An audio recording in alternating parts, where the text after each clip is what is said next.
the late 1800s, there was something called the Dawes Rolls, which was basically a census that made records of people's ethnic backgrounds in order to determine which Native American tribes would get certain land allotments and other benefits.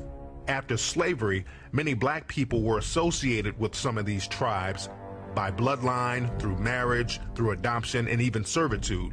And because they were associated with these tribes, many black people were entitled to some of these benefits. The government did not want blacks to get these benefits, so they created a separate freedmen's list specifically for black people.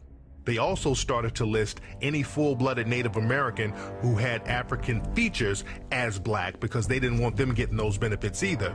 At the same time, they allowed white citizens to come in and pay money under the table to be listed as part Native American. 1895 and 1896, when a lot of the whites found out the benefits that these blacks are going to be entitled to, a lot of whites went to the Dawes Commission and say, look, why don't you put my name on there? They said, but you're not an Indian. So that's what they said, well, I'll give you $5. So then the rule got around, the policy got around that for $5 that a white could put his name on the Dawes Rolls and be called himself an Indian and be entitled to all these benefits, and all their children could be entitled to all these benefits forever.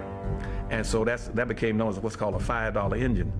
And so if you go around now and check most of the Indians, the so-called Indians in America, about 90% of them are not even Indians. Those are just whites now who are passing as Indians. But they're getting all the benefits.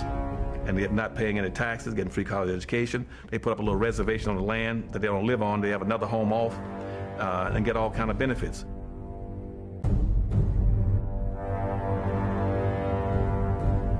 Iron Eyes Cody was another famous Native American person. He was in the media for years. In the 1970s, they utilized him for this pollution commercial. He was known as the Crying Indian. So he was a very well-known Native American in American culture. But the reality is, Iron Eyes Cody wasn't Native American at all. He was Sicilian. Both of his parents were from Sicily. So he didn't have one drop of Native American blood in him. He was another fake Indian.